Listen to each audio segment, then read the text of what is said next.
Israel ने एक बार फिर से हिजबुल्लाह को धमकी दी है।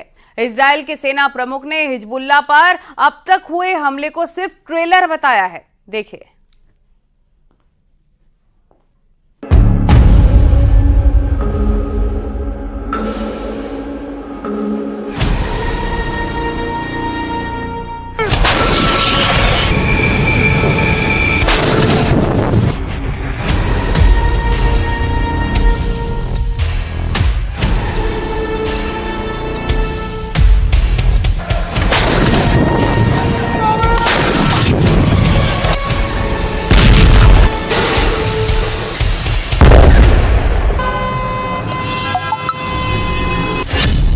इजराइल का साइबर युद्ध, जल जाएगा सारा लेबनान।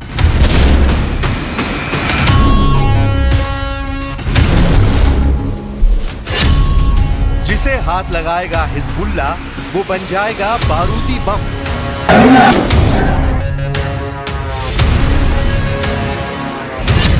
नेतन्याहू की यूनिट 8200 सबसे बड़ा हमला अब होगा।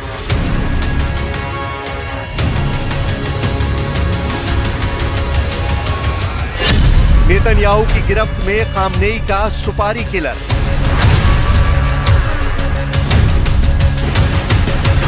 ये युद्ध इजराइल में हमास के नरसंहार से शुरू हुआ था। हमास से इजराइल ने बदला लेना शुरू किया तो बम बारूद के धमाके होने लगे। फिर इसमें ईरान समर्थक हिजबुल्लाह और हूती भी शामिल हो गए।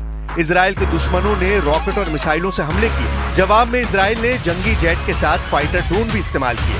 लेकिन पारंपरिक हथियारों से शुरू हुआ युद्ध अब सबसे भयानक और भीषण हथियारों के दौर में पहुंच गया है। यह आधुनिक दौर का सबसे भयानक और भीषण साइबर वॉर है, जिसमें हिजबुल्लाह लड़ाके बेमौत मारे जा रहे हैं, वो भी बिना सीधे हमले के। इजराइल सेना की यूनिट नंबर 8200 ने ये बारूदी बिसात बिछाई, जिससे हिजबुल्लाह, हमास और हूती ही नहीं, ईरान की भी हेक कर दी।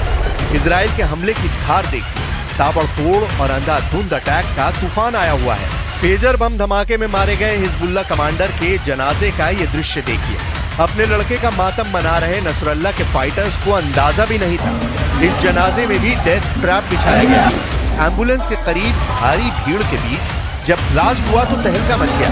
इजराइल ने 3 दिन में 3 डिवाइस के इस्तेमाल से हिजबुल्लाह लड़ाकों को मौत पाटी है। लेबनान में 3 दिन में धमाकों के 3 तरीके। पहला हमला मंगलवार 17 सितंबर को करीब 3000 पेजर में ब्लास्ट से हुआ, जिसमें हिजबुल्लाह के 12 लड़ाके हलाक हुए और करीब 3000 घायल हुए। दूसरा हमला बुधवार 18 सितंबर को हिजबुल्लाह फाइटर्स के वॉकी टॉकी में धमाकों के साथ हुआ। इसमें नसरल्लाह ब्रिगेड के 20 फाइटर्स मारे गए और करीब 450 घायल हुए। लेबनान में तीसरा हमला गुरुवार 19 सितंबर को 16 सिस्टम में धमाके के साथ शुरू हुआ है, जिसमें 6 के घायल होने की जानकारी है। हिजबुल्लाह फाइटर बैटरी से चलने वाली जिस भी डिवाइस को छू रहे हैं, वो जोरदार धमाके से उनके चीथड़े उड़ा दे रही है। डिवाइस ब्लास्ट से बचने वाले हिजबुल्लाह फाइटर्स को नेतन्याहू के आसमानी योद्धा मिट्टी में मिला रहे हैं।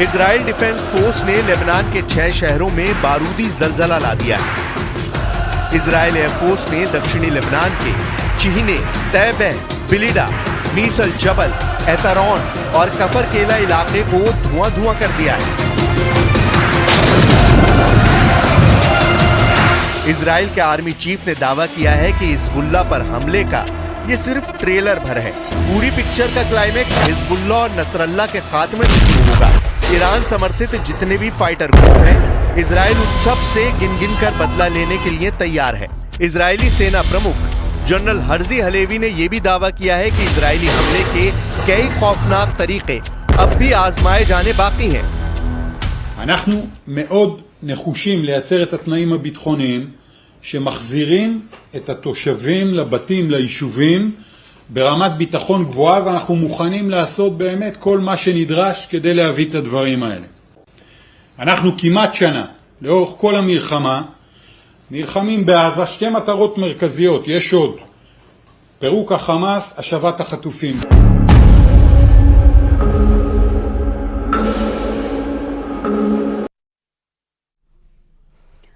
और बहराइच में लोग भेड़िए के आतंक से दहशत में हैं। स्थानीय लोगों ने गाना गाकर अपना दर्द बयान किया है। इन लोगों ने भेड़िए के आतंक को लेकर अपना दर्द बयान किया और सरकार से मदद की गुहार लगाई है। आपको बता दें, महसी इलाके में पिछले 200 दिनों से भेड़ियों का आतंक जारी है। रात भर जा गए भौजी, रात भर जा गए, संझा होत बहुत डर लागे, घर भर रात भर जा गए भैया, रात भर जा गए भौजी, रात भर जा गए।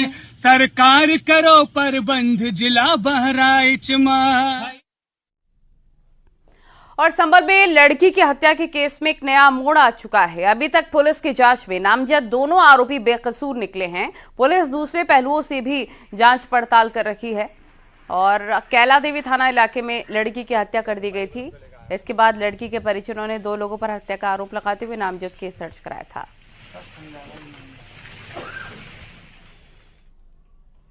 उनके रिश्तेदार द्वारा तहरीर दी गई, उसमें 2 अभियुक्तों को नामजद किया गया था। उन दोनों अभियुक्तों को पुलिस द्वारा हिरासत में लिया गया और पूछताछ की गई है।